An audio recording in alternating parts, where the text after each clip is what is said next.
Boa noite, todo mundo. Vamos começar aqui outra aula. Vou começar, né, dando uma revisada rápida e aí a gente pega o embalo. Semana passada a gente viu a parte de sociedades, né, a sociedade empresária, lógico, e a gente viu dois tipos de sociedade empresária. Na verdade, pode dizer até três, mas vamos começar com esses dois, que foram as sociedades em nome coletivo e as sociedades em comandita simples. Aí eu expliquei o que é cada uma, as características de cada uma. Especificamente no nome coletivo, todos os sócios têm responsabilidade ilimitada. Na incomodita simples, a gente tem dois tipos de sócios, um com responsabilidade ilimitada e o outro tipo com responsabilidade limitada. Aí a gente viu algumas características que até são comuns a essas duas sociedades. Por exemplo, só pode ser sócio administrador, ou melhor, fala de outro jeito. O administrador só pode ser sócio, melhor dizendo. O nome da sociedade vai ter que ser firma, tem que ser o nome de algum sócio ou de alguns sócios. E aí a gente, obviamente, destrinchou cada um deles e tal, cada um deles que eu digo das sociedades e tal. E por último, a gente viu até um outro tipo de sociedade, que foi a sociedade em conta de participação. É aquela que eu falei que é a sociedade secreta, que é tipo um contrato de gaveta que fica lá e só os sócios entre si que sabem que aquilo é uma sociedade.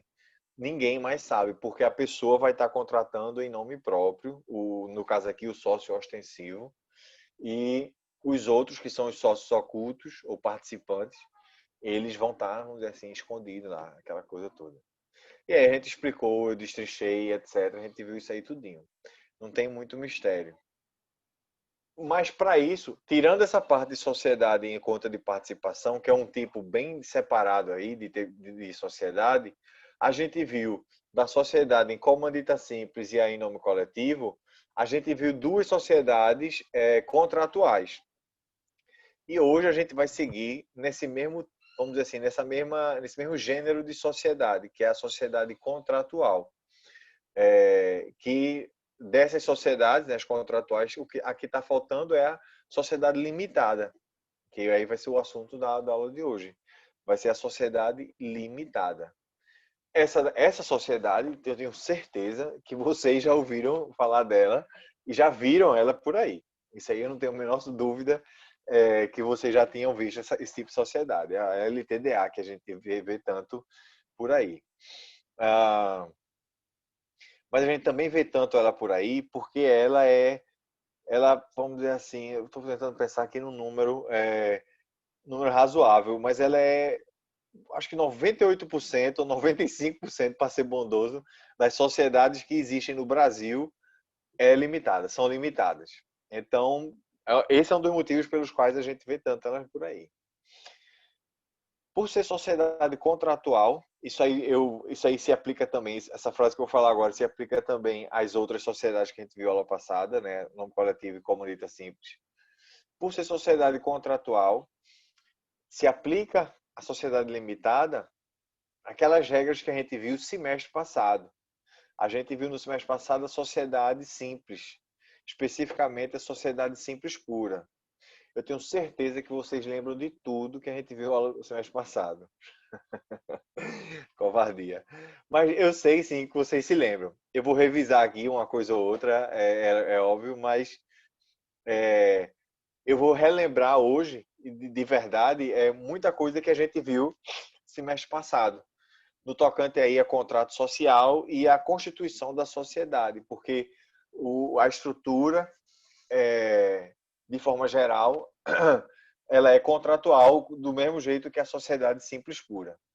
E aí, como eu falei, a gente vai revisar um bocado de coisa hoje, o que é bom, né? Beleza, vamos começar lá a sociedade limitada. Vamos lá, mãos à obra. Aqui eu já estou falando a primeira frase do slide, eu estou dizendo que é a sociedade mais utilizada no Brasil, né? É óbvio, foi isso que eu acabei de falar. Um dos grandes motivos, agora só acrescentando mais, é o fato da liberdade, da responsabilidade dos sócios ela ser limitada. Eu expliquei para vocês a diferença entre responsabilidade limitada e ilimitada. Através da responsabilidade ilimitada, o sócio termina tendo que responder com seu patrimônio. Ele pode sim responder com seu patrimônio, e aí não vai ter limite de dívida nem de responsabilidade. Não é porque a sociedade não tem dinheiro para pagar que o sócio não vai ser cobrado. Ao contrário, já que a sociedade não tem dinheiro para pagar e entendeu, já ficou lisa, aí o credor vai cobrar dos sócios. Isso porque os sócios têm responsabilidade ilimitada. O oposto acontece com a sociedade limitada, que obviamente os sócios têm responsabilidade limitada. Então aqui, uma vez que o sócio contribui para o capital social e todos os sócios integralizam esse capital social, né? A responsabilidade de todos esses sócios fica limitada, né? E o credor, quando for cobrar da sociedade, mesmo a sociedade não tendo dinheiro para pagar, o credor não vai poder cobrar dos sócios, porque a responsabilidade deles é limitada. Não estou falando aqui de desconsideração da pessoa jurídica, que aí é outra história, mas vocês já sabem até também aquilo que vocês viram em processo também, porque o Código de Processo Civil trouxe o incidente de desconsideração da pessoa jurídica, né, nele. Enfim, aqui já estou eu falando demais. Mas é esse um X da questão aí para a sociedade limitada. É a limitação de responsabilidade dos sócios. Por isso que ela é tão atraente nesse ponto. No entanto, eu posso até dizer, me aventurar aqui, dizer que esse não foi o atrativo mais significativo. Aí é até covardia, mas falar de outro jeito. Um atrativo que é tão forte quanto a limitação de responsabilidade é o fato da sociedade limitada ser contratual. Pronto. É esse o ponto X também que eu quero trazer para vocês é que a sociedade limitada, ela não só limita a responsabilidade dos sócios, mas ela é contratual. Aí por que isso é relevante, tal? Porque antes de existir a sociedade limitada, existia a sociedade anônima. E na sociedade anônima, a participação do sócio e a responsabilidade dele é limitada. Então, o fato de ser uma sociedade limitada, né, de responsabilidade limitada, não é a grande novidade, porque já existia isso com a sociedade anônima. Mas o fato dela ser contratual é sim uma grande novidade. Foi, né, na época. E isso foi uma batalha dos interessados, né, da sociedade, dos empresários e tudo, que queriam, que reivindicavam uma sociedade que os sócios têm responsabilidade limitada, uma sociedade contratual. Finalmente, isso foi sancionado, né, pelo Congresso, teve uma mudança legislativa respectiva e aí foi criada a sociedade limitada. Aí, Professor, diga lá. cê- a limitação das sociedades limitadas é só em relação às obrigações dos sócios ou também em relação ao capital? Tem um limite de capital. Não, deixa eu ver se eu pego sua pergunta. Não tem limite de capital, no sentido que pode ser um capital enorme ou pequeno, entendeu? Uhum. Se for esse o ponto, não tem Sim, limite sim. de capital. Ah, ok. Agora, a limitação varia dos sócios no sentido que se eu pegar, se eu vou ser sócio de uma sociedade limitada, aí eu vou comprar, sei lá, 20% das cotas. Então, como é que chama? A minha limitação, né, a minha responsabilidade, eu vou ter que pagar esses 20%, o equivalente, lógico. E assim sucessivamente. Se eu tiver 10, 5 por lá, então, e por aí vai. Mas, com relação ao capital social, não tem limite. Segure mais esse ponto, porque eu vou falar na aula de hoje ainda, mais para o final, porque eu vou falar de capital social hoje, e aí eu vou aprofundar mais um pouquinho isso aqui. Porque eu não quero. Eu iria ter que jogar um monte de informação agora que eu queria fazer isso já já para construir o pensamento com vocês. Mas Tranquilo, tranquilo, professor. beleza. E se eu não responder, me pergunte de novo. Então vamos lá, voltar ao ponto X que eu estava falando. Eu estava dizendo o quê? Que foi uma batalha, né, para os empresários para conseguir esse tipo de sociedade. Aí sim, eu ia responder que eu fiz a pergunta, mas qual é a grande vantagem de ser uma sociedade contratual? O fato de ser uma sociedade contratual permite que os sócios eles tenham mais liberdade na hora de elaborar o contrato social e estabelecer as obrigações entre si. A gente estudou semestre passado a sociedade simples pura e trabalhou um bocado em cima do contrato social. E aí eu falei de todas as cláusulas obrigatórias que estão lá no contrato social. Essas cláusulas se aplicam também para a sociedade limitada. Essas cláusulas estão lá no artigo 997.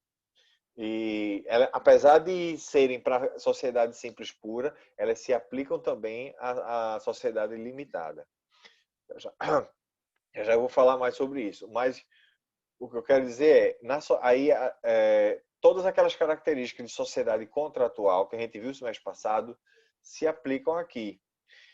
E aí também a gente já viu que existe essa liberdade de contratação entre os sócios, de celebração de contrato entre os sócios, no sentido que é possível que eles estabeleçam as normas internas da sociedade. Obviamente tem as regras essenciais, as cláusulas essenciais, mas fora elas, aí os sócios ficam livres para estabelecer as particularidades respectivas lá. Isso não acontece de forma tão plena na sociedade institucional, que seria a sociedade anônima, que aí não seria um contrato social que regiria a sociedade anônima, seria um estatuto. E a gente vai estudar isso no decorrer do semestre, que esse estatuto hum, ele é muito mais rígido em comparação a um contrato social. A lei ela aponta pontos bem rígidos e específicos para o estatuto, coisa que deixa mais liberdade para o contrato social. Pronto. Por isso que o fato de ser uma sociedade contratual é tão atrativa assim, essa sociedade limitada. Beleza. Aí, estou vendo aqui para saber se eu esqueci alguma coisa. Eu acabei de falar agora que aquelas regras que a gente viu em sociedade simples pura terminam se aplicando também na sociedade limitada. Por que que isso acontece? Eu posso dizer por dois motivos. Mas um é bem Hadouken, que é o quê? Porque a lei diz. É, a lei já determina que as regras da sociedade simples se aplicam subsidiariamente à sociedade limitada. Isso também vale para a sociedade em nome coletivo e sociedade em comandita simples. Todas as sociedades, por serem contratuais, as regras da sociedade simples, especificamente da sociedade simples pura, se aplicam subsidiariamente às regras respectivas dessas sociedades. O que acontece aqui na limitada. O que é que eu quero dizer com isso? No Código Civil existem lá as regras relativas à sociedade limitada. Tem lá vários artigos e tudo mais. Obviamente, se você está com dúvida com relação à sociedade limitada, dúvida no tocante à legislação, você vai no Código Civil e nesses artigos específicos. Aí você procura, mas o ponto específico que você quer tirar a dúvida não está lá. Então, e agora, onde é que eu posso procurar? Aí você vai para a sociedade simples pura, né? Na parte do código onde trata da sociedade simples pura. Porque as regras da sociedade simples pura se aplicam subsidiariamente à limitada. Exato, é isso mesmo. Você sempre vai para a norma especial, que é específica para a sociedade limitada. Se não tiver lá, aí você vai para a sociedade simples pura. Essa é a moral da história. E isso vale para todas as sociedades contratuais. Por isso que semestre passado eu fiz tanta questão de martelar as regras da sociedade simples pura e etc. Por quê? Porque, inevitavelmente, vocês vão se debruçar sobre elas, mesmo estudando os outros tipos societários, porque o esqueleto está todo lá. Beleza. Isso teoricamente não seria nem novidade, porque eu meio que já soprei isso no semestre passado e falei isso na aula passada com relação às outras sociedades que a gente viu. Mas tem uma novidade que aí é específica da sociedade limitada. Novidade que eu digo, uma diferenciação. É que é o seguinte, que as normas da sociedade simples pura se aplicam subsidiariamente às regras da sociedade limitada. Beleza. Mas as regras da sociedade anônima, que aí é uma outra lei, não está no Código Civil, é a Lei 6.404, que a gente vai estudar depois. As regras da sociedade anônima se aplicam supletivamente à sociedade limitada. E aí, o que é que eu quero dizer? Meu irmão César complicou demais. Não, não é nada disso. Vamos lá, deixa eu explicar a diferença entre esses dois termos, de ser subsidiário e de ser supletiva. No tocante à sociedade, as regras da sociedade anônima, essas regras se aplicam de forma supletiva. Ou seja, se no contrato social da sociedade limitada tiver dizendo lá que as lacunas devem ser supridas pela lei de sociedade anônima, então você vai lá e supre essas lacunas através das regras da lei de sociedade anônima. Se não estiver dizendo nada, você corre para a sociedade simples pura. É mais ou menos nesse sentido. Ou seja, aí estou dando outra informação também, né, com isso que eu falei. É que para as regras da sociedade anônima serem aplicadas à sociedade limitada, isso é preciso que esteja presente no contrato social.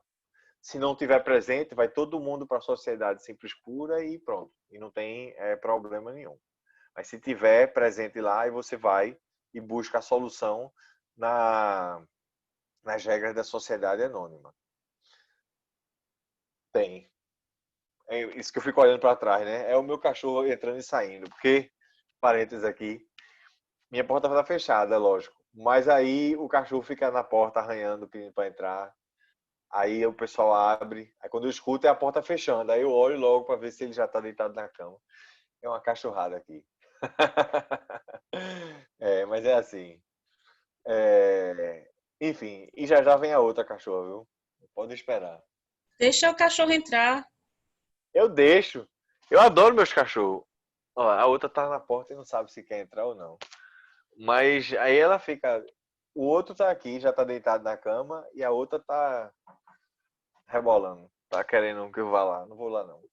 Enfim, mas é isso. Aí se eu fico distraído assim, é momentâneo, porque, enfim, só os cachorros estão aqui. Mas nada que me faça perder de dar aula a vocês. Que drama. Vamos lá.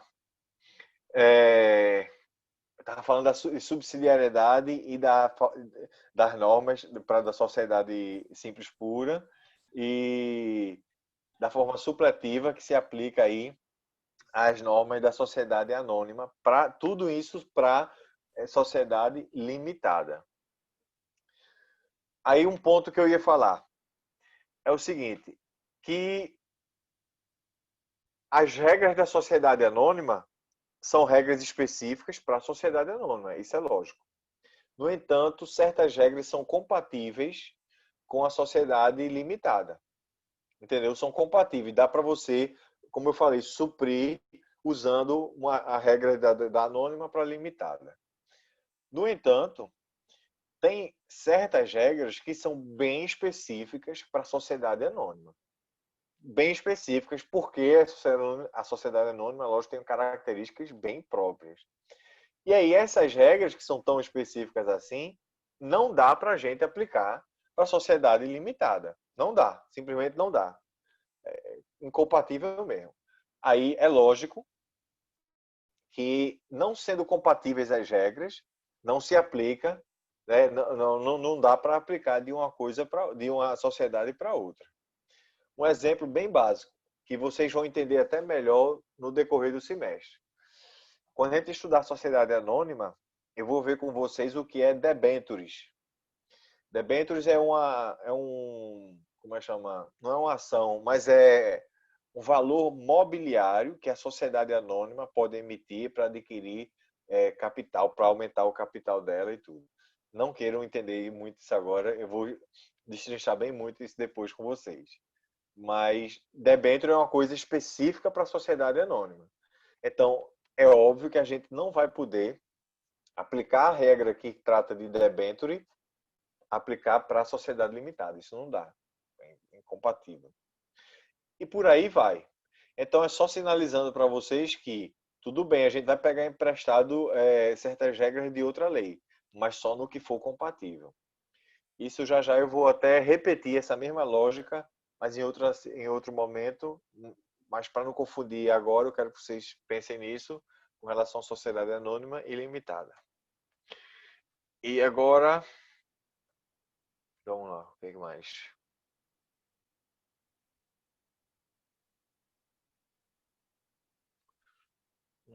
Estou vendo aqui, já falei isso tudinho. Com relação à dissolução, é lógico, mesma coisa. Aí agora vamos pensar numa parte geral aqui. Vamos começar a falar do contrato social.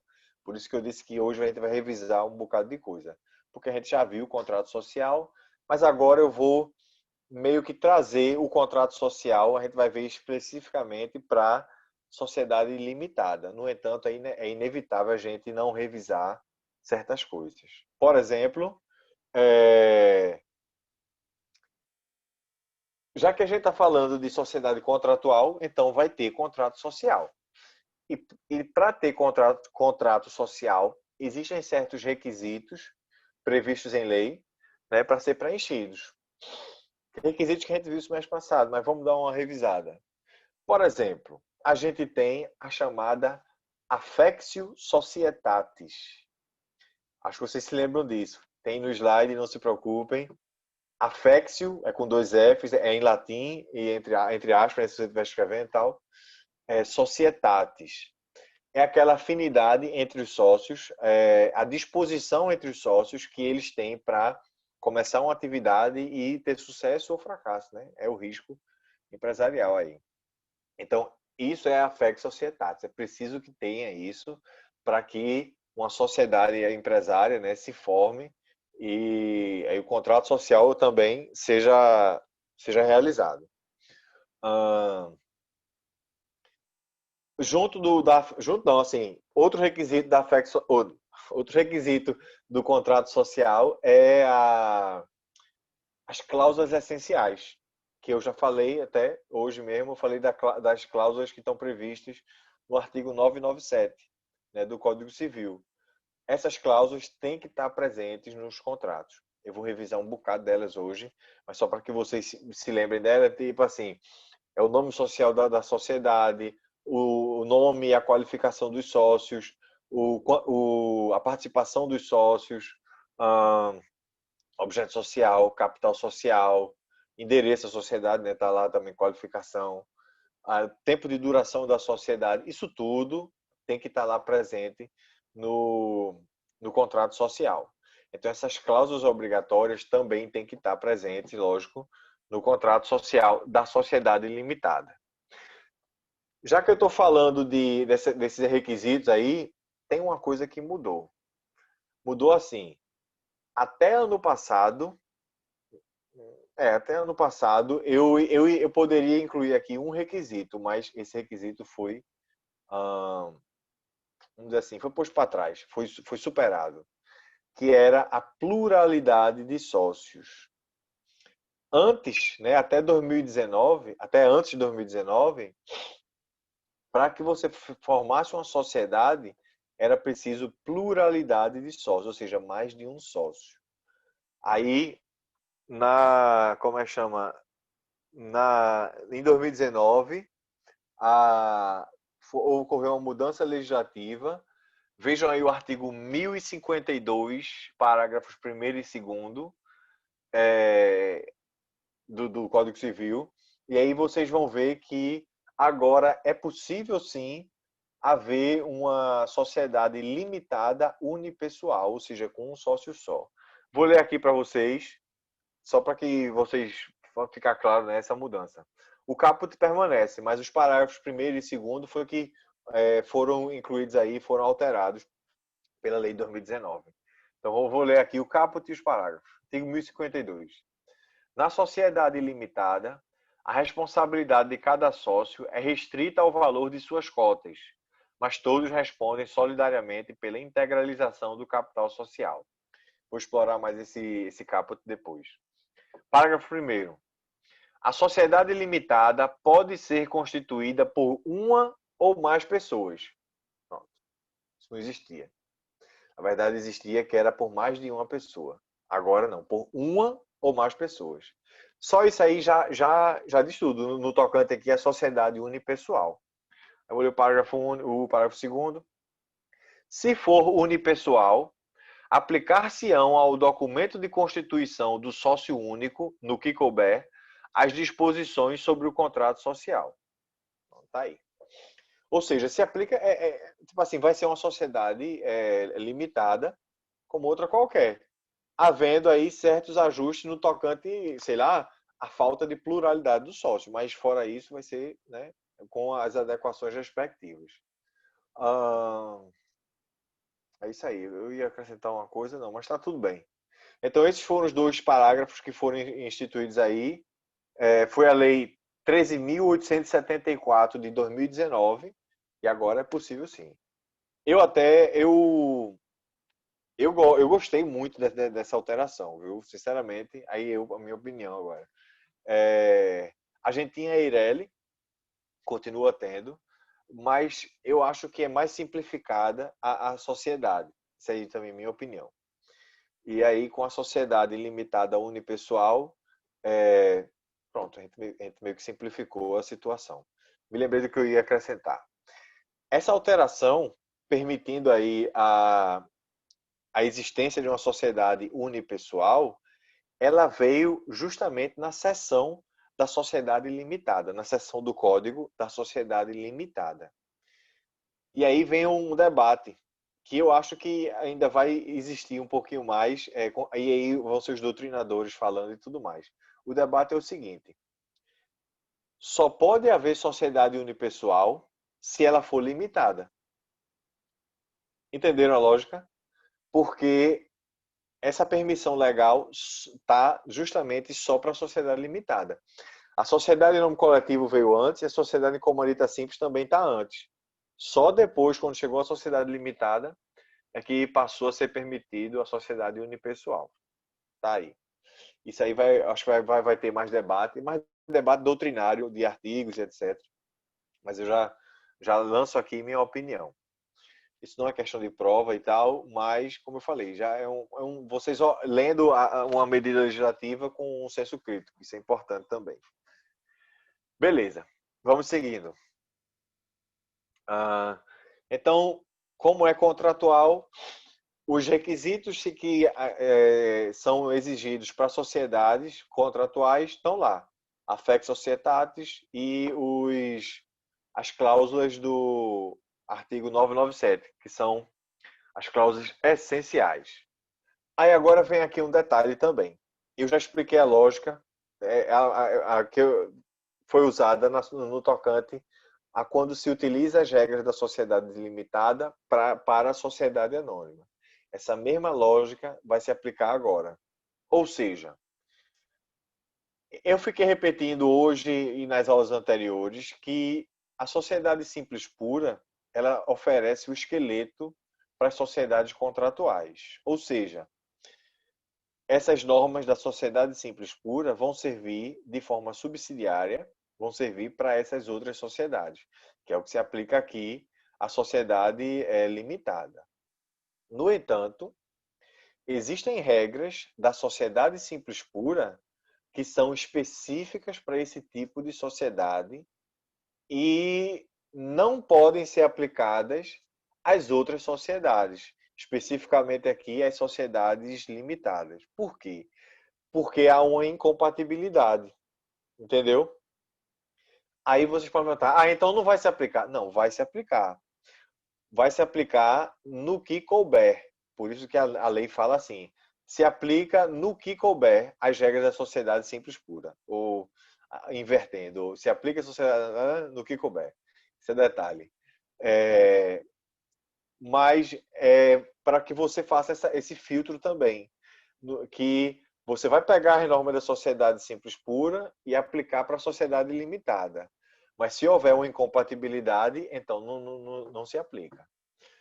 E aí, César, que negócio é esse? Como é que história é essa? Dá um exemplo. Eu digo, então, tá aqui, sem problema nenhum. A gente vai revisar hoje, mas já relembrando que na integralização das cotas, né, quando a gente vai, né, fazer aquele pagamento das cotas, a gente pode se utilizar de capital, de crédito e de bens. Entendeu?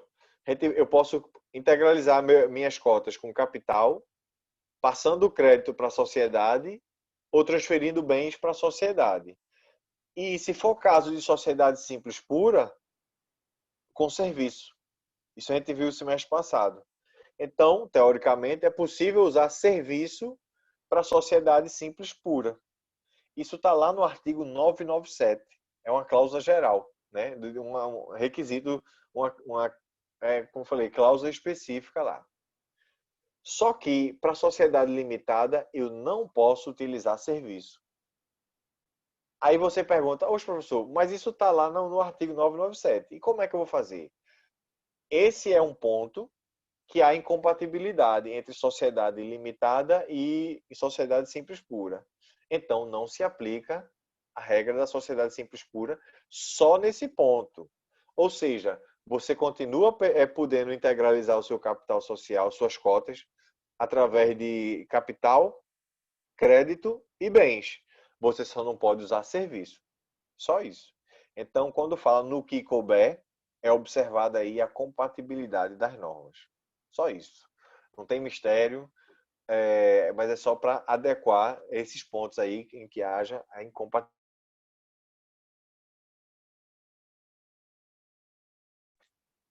Escutaram tudo, porque o telefone tocou, aí às vezes fica mudo, Sim. mas Pronto, ótimo. Deu para escutar tudo tranquilo. Pronto, aqui estou eu falando, justamente o que eu acabei de falar.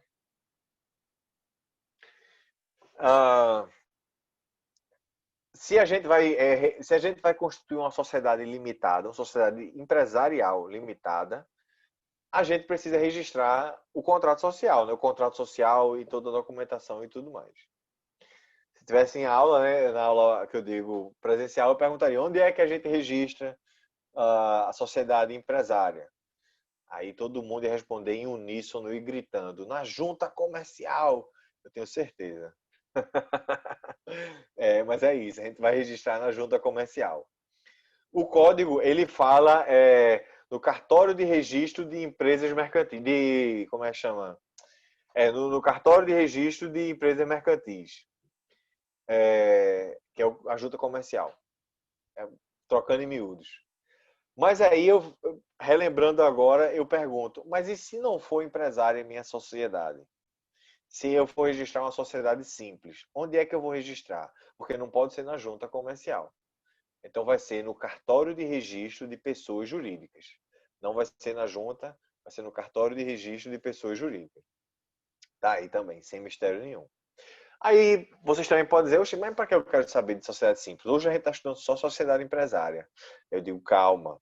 De fato, a gente está, né, trazendo aí as informações para a sociedade empresária. Mas lembrem-se que a sociedade simples, ela também pode ser limitada. Do mesmo jeito que a sociedade simples, ela também pode ser em nome coletivo e em comandita simples. Ela pode ser limitada e pode ser simples pura. Essa é a moral da história. Então, todas essas regras que eu estou falando aqui se aplicam também para uma sociedade simples limitada. O que vai diferenciar a sociedade simples da empresária é a forma como se explora a atividade e não a atividade em si. A gente já batalhou um bocado, já martelou também outro bocado, e vocês se lembram de tudo, tenho certeza. Então, isso eu acho que se lembra, que eu fui bem incisivo nesse ponto. A lei determina que uma vez feito o contrato social, né, você vai e registra na junta comercial. Vamos pensar em sociedade empresária. E esse registro deve ser feito antes do início da atividade. Vocês se lembram também que a gente já viu a sociedade irregular, que a lei fala de sociedade em comum, né? Sociedade em comum é aquela que não está registrada. Então, você tem, na verdade, a lei concede até um período de 30 dias depois de assinado o contrato social, você tem um prazo de 30 dias para registrar ele. Se você passar desse tempo, aí você vai ser considerado irregular até você registrar o contrato social e etc e tal. Tá aí. Eu tenho uns pontos aqui, umas curiosidades que eu botei, mas que eu acredito que não seja tão novidade para vocês. Por exemplo, é possível, e bem possível, que uma sociedade seja sócia de outra sociedade.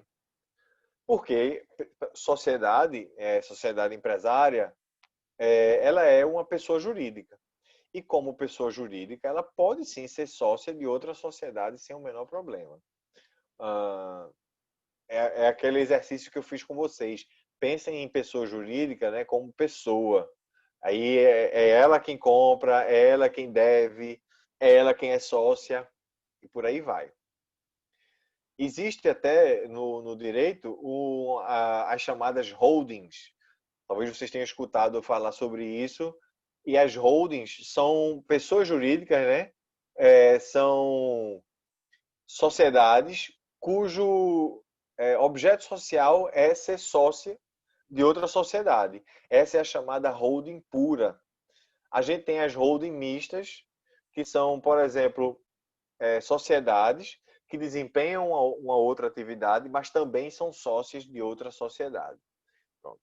Então, a holding, isso não é mutreta. Vocês podem dizer, não, isso é mutreta. Não, não, não. Isso é plenamente legal e, na verdade, é muito útil.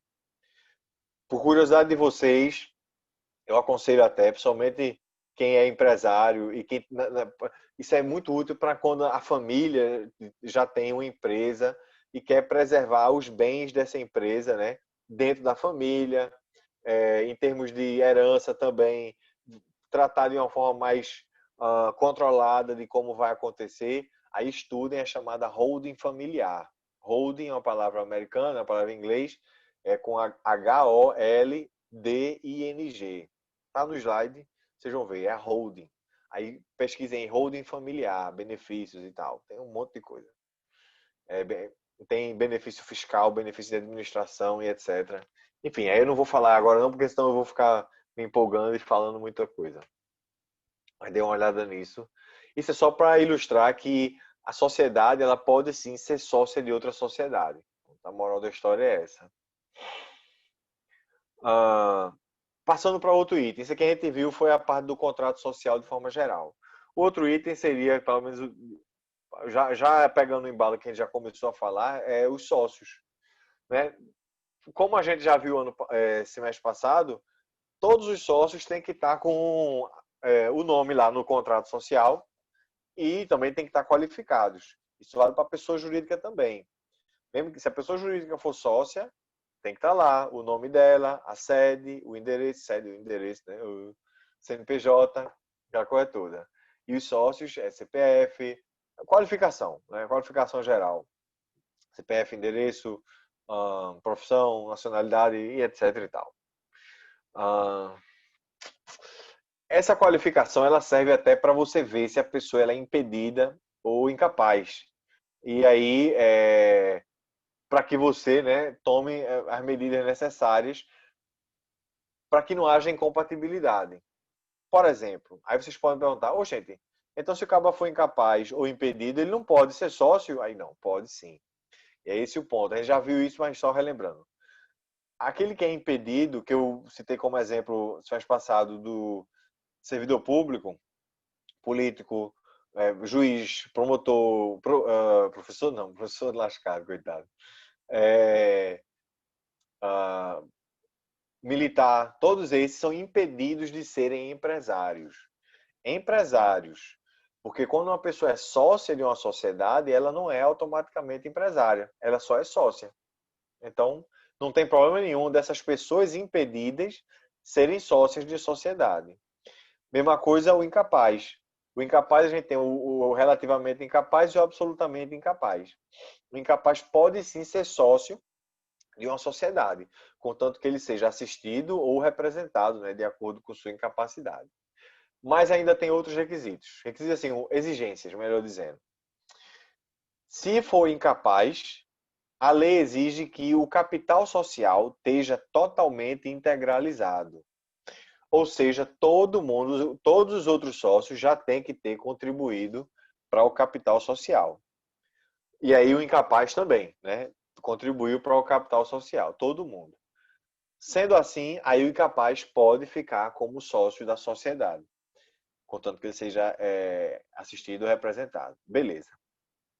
Agora, o impedido, ele também pode ser sócio, mas esse impedido não pode exercer qualquer ato ou qualquer posição de administração, porque aí ele estaria exercendo atividade empresarial, que é justamente a atividade a qual ele é impedido, da qual ele é impedido.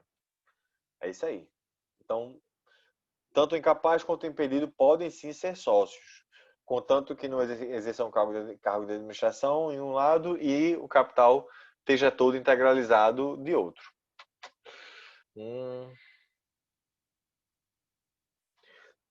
Beleza, quanto a sócios não tem mistério. Aí vamos falar do capital social. Capital social é também chovendo no molhado, porque a gente já viu isso. Representa todos os bens que vão ser direcionados para a atividade empresarial. Esses bens vão ser apresentados em forma de valor, todos eles. Né? Vai chegar a um numeral, que é o valor que vai ter que ser corrente e nacional, representando aí todos esses bens e tal. Beleza. Aí. O capital social pode ser aumentado, pode ser diminuído? É óbvio que sim, né? Se a empresa tiver sucesso, então dá para aumentar sim o capital social. Tudo vai ter que ser registrado, ou seja, vai ter que haver alteração no contrato social, mas é sim possível tanto aumentar quanto diminuir. Se for aumentar o capital social, os sócios que já existem, eles têm preferência na aquisição de novas cotas e etc e tal. Essa preferência é proporcional às cotas que cada um tenha. Por exemplo, tem um sócio que ele tem 51% das cotas. Então, vai ser dada a ele a preferência de adquirir novas cotas. Aí, se ele não quiser, aí passa para o outro que tem menos, e assim vai sucessivamente, proporcional aí às cotas. E se for haver divisão, aí, por exemplo, tem um sócio que tem 51% das cotas.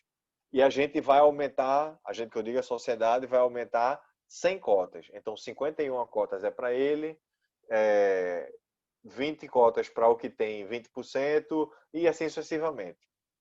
Então, como eu falei, é proporcional às cotas que cada um tem. Isso é preferência. Não é obrigatório que sejam eles, não. Pode, a sociedade pode dizer, ó, a gente quer aumentar o capital social. Então, vamos emitir mais 100 cotas. Mas, e aí, vocês querem comprar? Não, a gente está tudo sem dinheiro. Então, vamos chamar um outro cabo. Aí chama outra pessoa. Entendeu? Então, isso é possível. Isso é com relação ao aumento do capital social. Com relação à diminuição, também pode acontecer. No entanto, a lei prevê aí duas hipóteses para que haja uma diminuição do capital social. A primeira é que tenha ocorrido danos irreparáveis na sociedade. Então, a sociedade se meteu aí para fazer atividade, deu bronca e aí perdeu dinheiro mesmo, e não tem como superar isso aí. O jeito é diminuir o capital social. Então vai poder. A outra hipótese é que, na verdade, a sociedade diz o capital dela, vamos dizer, R$ 1 milhão. Mas aí começa a atividade e vê que R$ 1 milhão é extremamente excessivo. Sei lá, R$ 300 mil dá para fazer tudo. Então, pode também haver essa diminuição, ou seja, quando o capital social é excessivo para o exercício da atividade. Está no artigo 1082, lá do Código Civil. Tá exatamente isso que eu acabei de falar. E são as hipóteses de diminuição. Agora foi de diminuição. Eu falei primeiro aumento antes, mas agora foi de diminuição do capital social. Tá aí. Vejam os artigos 1083 e 1084, que são a continuação, porque um fala sobre diminuição com relação a perdas irreparáveis e o outro com o capital social ser excessivo e tal. Eu transcrevi aqui no slide mágico também. Aí agora vamos pensar na subscrição e integralização das cotas. Esses termos a gente já trabalhou eles, que foi a subscrição é tipo assim, vou falar de outro jeito, vamos dar um passo atrás e falar mais pausadamente. A subscrição e a integralização são dois atos separados. Quando você subscreve umas cotas, você meio que reserva elas para si. Então você está lá, como é que chama? Reservando aquelas cotas para você. Mas a integralização das cotas nem sempre é na mesma hora. Por exemplo, se eu quero obter 100 cotas que equivalem a R$ 100 mil, lascou. Eu vou passar quantos anos para pagar? Então, aí que é que tá. Eu parcelei essas cotas, a minha contribuição vai ser parcelada. Isso é possível, vai estar tudo lá no contrato social e tudo mais. No entanto, essas 100 cotas já são subscritas para mim. Então, eu já tenho direito a elas e já tenho alguns dos direitos que eu posso reivindicar e tudo mais. Beleza. Isso é subscrição. Então, mesmo sem você ter integralizado tudo, você já é subscrito aquelas cotas. A integralização é quando você, de fato, contribui para obter aquelas cotas. Então, quando eu falo toda vez, eu falei já, né, na aula anteriormente hoje, que o capital social tem que estar todo integralizado para um incapaz ser sócio, é no sentido de que todo mundo já tem que ter contribuído para o capital social, né, referente aí em todas as cotas que são respectivas para todo mundo. É nesse sentido.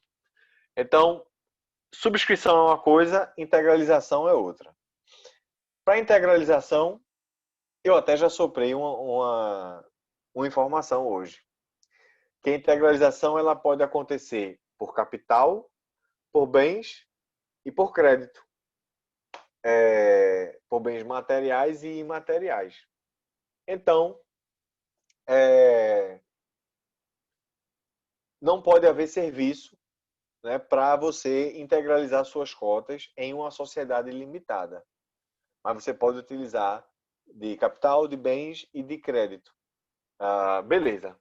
Agora, se você integralizar com bens, então é óbvio que esses bens têm que ser passíveis de avaliação. Por exemplo, eu quero integralizar minhas cotas com um carro. Sim, mas quanto é que vale esse carro? Aí vai ter que ser avaliado para que aí digam quanto é que vale o carro e aí eu integralizo o respectivo, né? O equivalente aí ao carro. Beleza. Aí vocês podem pensar, não, mas se for todo mundo amigo, então vão dizer que esse carro custa, sei lá, uns 500 mil, pega muita cota. Eu digo, olha, pensando um bocado nisso, a lei pegou e disse o seguinte, a lei pegou e falou que todo mundo na sociedade, todos os sócios, têm interesse em que essa avaliação seja correta. Como? A lei determina que a avaliação, como é que chama, realizada, ela vincula todos os sócios da sociedade durante 5 anos. Ou seja, se a avaliação for errada, imagina, eu coloquei o carro valendo 500 mil, mas na verdade ele valia 70 mil. Então tá tudo errado. Aí, poxa, então foi o cara que avaliou, né, o sócio que avaliou que tá errado. Não. A lei fala que todos os sócios vão ser responsáveis por essa avaliação errada. É assim que a lei pegou e chamou todos os sócios, melhor, a lei meio que mostrou que todos os sócios vão ser interessados em que essa avaliação esteja correta. Isso pode acontecer o oposto. Na verdade, você tem um carro maior, ou maior que eu digo, mais caro, faz a avaliação lá embaixo, para transferir ele para a sociedade sem haver pagamento de muito imposto, aquela coisa toda, mas, como é que chama? Isso vai prejudicar todos os sócios, porque quando a falcatrua for descoberta, todos os sócios vão ser responsáveis. Isso durante o prazo de 5 anos. Beleza. Ainda aproveitando essa integralização de bens, tem outro ponto que é bom relembrar, que imagina agora, pensando numa situação concreta, eu vou entrar para uma sociedade. E aí, para integralizar minhas cotas, já que eu estou comprando muita cota, eu vou dar para a sociedade, uma sala que eu tenho em meu nome, né? Essa é a lógica. Aí eu vou e transfiro para o nome da sociedade essa sala, um bem imóvel nesse caso. Só que aí um terceiro vem e diz, oxente, essa sala é minha, não é de César não. Eu quero ela para mim de volta. Aí essa pessoa prova que essa sala é dele. E entra com ação de evicção contra a sociedade, porque o bem está no nome da sociedade. Então aí ele obtém depois o bem de volta. No caso aí, essa sala de volta. E a sociedade fica sem nada. Então, no final das contas, eu entrei entregando uma sala que nunca foi minha. Agora essa sala foi tirada da sociedade, ou seja, eu estou na sociedade e não paguei um centavo. Pensando nisso, a lei pega e diz que o sócio que integraliza suas cotas com bens fica responsável pela evicção dos bens. Então, nesse caso, nessa situação que eu acabei de inventar, uma vez que o cara pegou a sala de volta, agora eu estou de volta responsável pela evicção, ou seja, eu vou ter que pagar à sociedade o equivalente aí às minhas cotas, né? Porque eu não terminei sem integralizar com nada. Isso é uma coisa. Puxando outra coisa que a gente viu é com relação a crédito. Se eu transfiro o crédito para a sociedade, visando integralizar minhas cotas, eu fico responsável pela solvência do devedor. Ou seja, se o devedor não conseguir pagar, ele for insolvente, eu é que vou ter que pagar por esse devedor. Essas aí são as duas características no tocante aí a integralização com bens e com crédito. Falei. Eu coloquei aqui um item que fala sobre condomínio de cota. Guardem esse tópico. Eu vou falar isso aula que vem. Me lembrem. Ô César, fala sobre condomínio de cota. É porque ele é um bocado cabeludo. Eu prefiro, para tornar a aula mais dinâmica, falar sobre outros tópicos. E a aula que vem a gente fala sobre condomínio de cota. Não tem problema nenhum. Não é mistério nenhum, mas é como eu falei. Ele é um bocado cabeludozinho. Aí vamos falar isso a aula que vem. Mas já está no slide para vocês. Quem tiver curiosidade, fiquem à vontade. Relembrando aqui outra coisa, é o sócio remisso. Remisso com 2 S. O sócio remisso é aquele sócio em mora. É o que não pagou no prazo aí as suas cotas. E o que é que pode acontecer com esse sócio? Ele pode ter o seu capital não, a sua participação limitada, ou seja, eu subscrevi 100 cotas, paguei 70. E aí eu não tô, essas outras 30 que estão faltando, eu não estou pagando, eu tô em mora. Aí a sociedade pega e diz, olha, tu vai ficar com as tuas 70, mas tu não vai ter direito mais às 30 que tu subscrevesse. Isso é uma opção. A outra opção como é que chama, a mais drástica, é a expulsão do sócio. Que aí eu vou ser expulso. E óbvio que eu vou ser reembolsado dos 70 que eu já paguei, das 70 cotas que eu já paguei, que equivalem a 70 mil reais. Essa é outra opção. No entanto, em qualquer opção, eu, como sócio remisso, eu posso ter ocasionado danos para a sociedade. Danos por vários motivos. Sei lá, a sociedade deixou de conseguir um financiamento porque tinha um sócio que ainda não tinha pago, o capital social não estava todo integralizado, aí o banco não ofereceu para ele o financiamento, não conseguiu abrir conta, perdeu, enfim, eu ocasionei dano para a sociedade. E aí eu, por ter sido remisso nesse caso, eu vou ter de ressarcir a sociedade nesses danos emergentes. Danos emergentes são esses danos que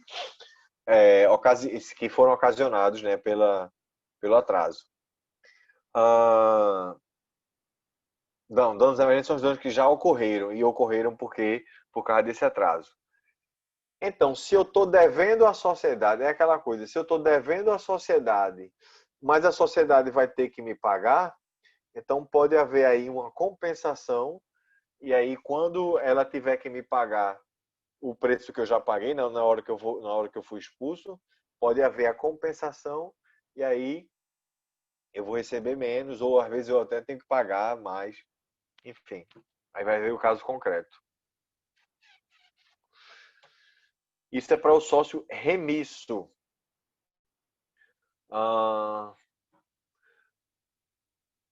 Na sociedade, por ela ser, como é que chama, pessoa jurídica, é preciso que seja nomeado um administrador para ela. Eu estou vendo aqui, porque eu estou vendo aqui o tópico, né? Eu estou vendo agora essa parte da administração da sociedade. Aí eu já sei, vou falar até um certo ponto e o finalzinho eu vou deixar para falar a aula que vem, porque aí esse finalzinho é bom porque a gente consegue até fazer uma revisão com ele e daí eu sigo para frente. Então é bom porque a gente finaliza hoje, já adiantou um bocado Aí a aula que vem a gente consegue revisar um pouquinho, adianta e segue em frente.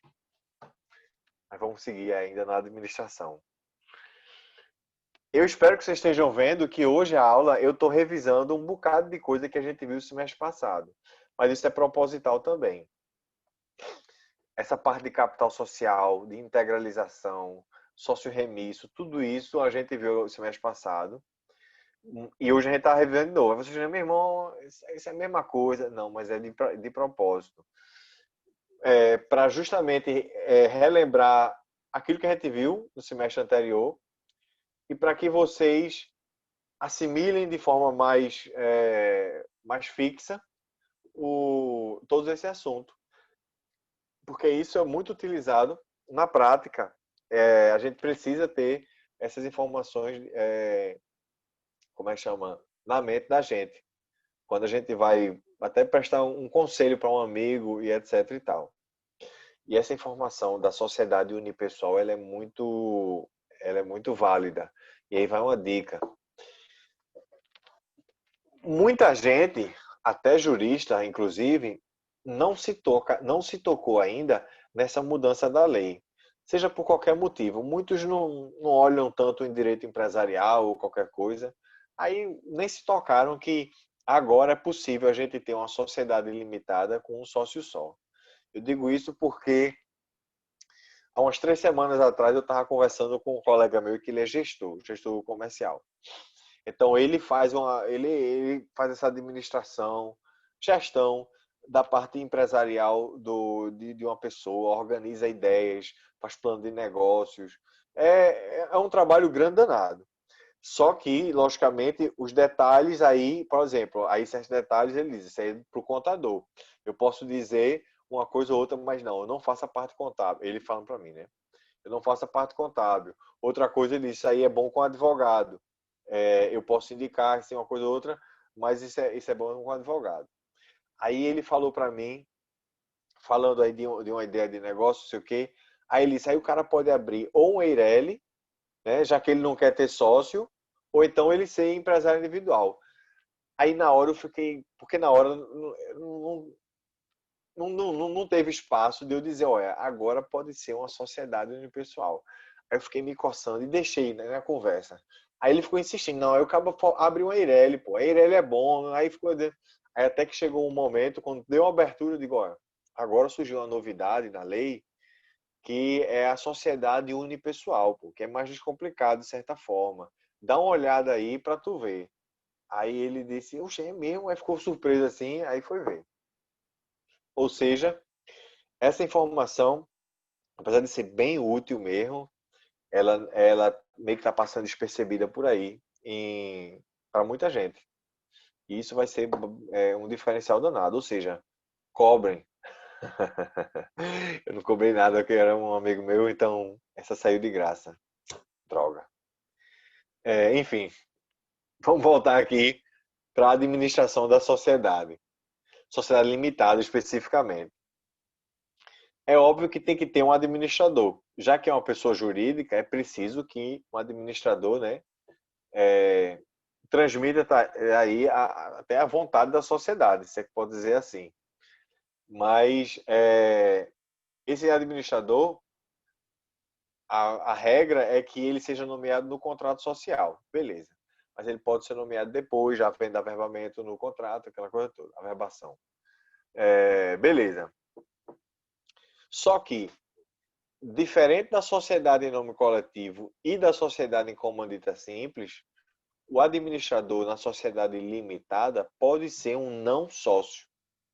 Então, você pode nomear um terceiro para ser administrador da sociedade, sem problema. Beleza. A exigência que a lei faz é que o administrador da sociedade, de qualquer sociedade, seja uma pessoa física.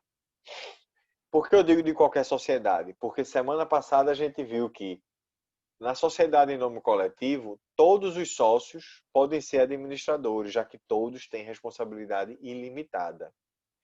E aí, consequentemente, todos os sócios têm que ser pessoa física, não podem ser pessoa jurídica. Na sociedade em comandita simples, a gente viu que só o sócio comanditado vai poder ser administrador da sociedade. E só esse tipo de sócio é que pode ser administrador da sociedade. Enfim, repetir aqui. Mas isso aí a gente pode dizer que ele tem que ser pessoa física, não pode ser pessoa jurídica. No entanto, aqui, na sociedade limitada, todo mundo pode ser pessoa jurídica, mas o administrador tem que ser pessoa física. Então, pode ser que todo mundo, todos os sócios sejam pessoa jurídica, mas aí o administrador é um não sócio e ele tem que ser pessoa física. Isso é um exemplo, viu? Mas a moral da história é que para ser administrador da sociedade tem que ser pessoa física. Aí, matou. Ah, beleza. Aqui eu citei não é um exemplo, é uma situação. É um detalhe, mas vamos lá. Sei lá, tem três pessoas aqui na tela, então vou usar eles. Então tem eu, Ed e Gabriel. Nós três somos sócios. Sócios de uma sociedade, né? A gente é sócio de uma sociedade limitada. Essas sociedades limitadas que têm poucos sócios, normalmente os administradores são os próprios sócios, ou seja, eu sou administrador, Ed é administrador e Gabriel também. Então todos nós somos administradores da sociedade, isso não tem problema. A gente é sócio e administrador. Mas agora, Érica, está aqui na tela, ela vai fazer parte da sociedade agora da gente. E ela entra, ela compra as cotas e ela passa a fazer parte da sociedade da gente. Aí a pergunta é, ela é administradora automaticamente? A resposta é não. Uma coisa é administrador, outra coisa é sócio. No começo, eu, Ed e Gabriel, nós éramos sócios e também éramos administradores. Uma vez que a Érica entra na sociedade, ela se torna sócia. Para ela ser administradora, a gente tem que incluir isso no contrato social. Vai ter que haver mudança e etc e tal. Tem que estar no contrato social, sim. Exatamente. Perguntando aqui, o cargo de administrador tem que estar no contrato social? Sim. Se a pessoa for não sócia, vai ter que estar lá dizendo o administrador é fulano de tal, qualifica e determina lá as funções dele, a limitação de poderes e etc. Se os administradores forem os sócios, isso também vai ter que estar escrito lá no capital social, no contrato social. Dizendo o administrador são os sócios, fulano, ciclano, beltrano, exercendo a função assim, assim, assado, a limitação e etc. Aí na hora que no caso aqui, que a Érica entra na sociedade, a gente incluiu ela como sócia. Mas a parte de administrador não está dizendo nada. Tá entendendo? Então isso tem que estar sim, tem que haver essa modificação e tudo mais. Isso é um detalhe, não chega a ser nenhuma regra, uma lei. Isso é uma interpretação do que a lei já diz, fazendo uma aplicação das regras, até burocráticas, para o que se aplica aqui e tudo mais. Então, sem problema. A nomeação do administrador, ela pode acontecer antes do capital social ser integralizado ou até depois do capital social já tá todo integralizado. E qual é a relevância disso? A relevância é o quórum de decisão para que o administrador seja nomeado. Vamos supor, a sociedade sou eu, Ed e Gabriel. Pronto, nós três aqui. A gente é sócio, a gente não é administrador. Aí a gente quer nomear, um outro aluno aqui, a gente quer nomear Evert como administrador. O capital social da gente ainda não está totalmente integralizado, né? A gente disse um capital social lá grande e a gente está, né? Cada sócio aí está contribuindo paulatinamente. Isso está previsto no contrato também, isso não é segredo para ninguém. Mas ele não está todo integralizado. Já que o capital social não está todo integralizado, a nomeação de Evert para ser administrador tem que ser unânime. Ou seja, todos os sócios têm que concordar. No caso aqui, eu, Ed e Gabriel. Havendo 3 pessoas é até fácil, mas quando tem mais gente, aí a nomeação ser unânime, né, é mais complicada, aquela coisa toda. mas a lei exige que seja unânime. No entanto, se o capital social tiver já todo integralizado, ou seja, eu, Ed e Gabriel, a gente já integralizou o capital social, para que Evert seja nomeado, é preciso que 2/3 dos sócios, como é que chama, aprovem. Tá aí. Pronto. Esse quórum de aprovação do administrador, ele varia de acordo com o capital social tá todo integralizado ou não. Essa é a moral da história. E agora aqui eu vou pegar um tópico justamente, e é esse aqui que eu vou fazer uma pausa, é falando dos poderes, poderes e responsabilidade do administrador. Isso aqui é uma revisão do que a gente viu semestre passado. Mas justamente por ser uma revisão, eu acho um tópico bom para a gente começar a aula que vem, porque a gente dá uma relembrada e prossegue na, como é que chama, na sociedade limitada, que a gente não finalizou ainda a sociedade limitada. Mas isso é previsto também, porque o conteúdo é maior nessa sociedade. Mas nesse slide, falta assim, bem poucos slides para acabar. Mas, como eu falei, em termos didático até, eu prefiro começar por esse tópico semana que vem. A gente relembra o que ele diz e depois a gente prossegue na sociedade limitada. Então, com relação à responsabilidade dos administradores, a gente vai ver semana que vem, porque hoje já estão aqui gritando no chat que sextou. Não, estou brincando.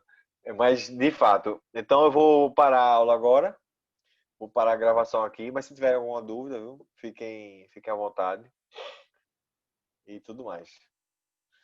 Então, vou parar a gravação.